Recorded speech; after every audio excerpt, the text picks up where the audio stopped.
unique en France.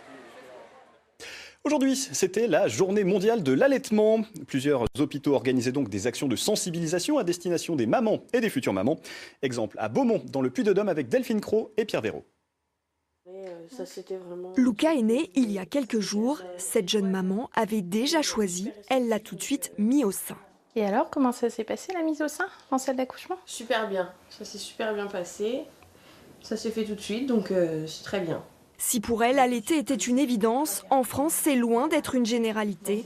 À la maternité, 66% des femmes allaitent. On est très loin des 95, voire 99% d'autres pays européens.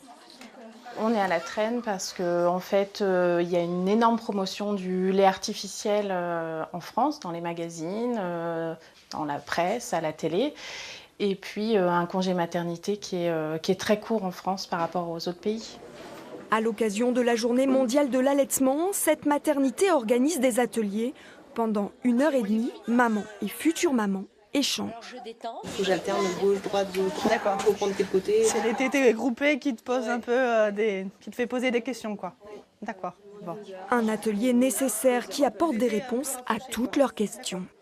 Je trouve ça très agréable de se rencontrer entre mamans et puis de pouvoir échanger auprès d'une professionnelle. Donner des conseils entre mamans. Et puis ça rebooste un petit peu, on se dit qu'on n'est pas seul. Ça permet d'avoir des informations correctes et pas erronées comme on peut entendre partout. C'est aussi l'occasion de rappeler les bienfaits du lait maternel pour les bébés.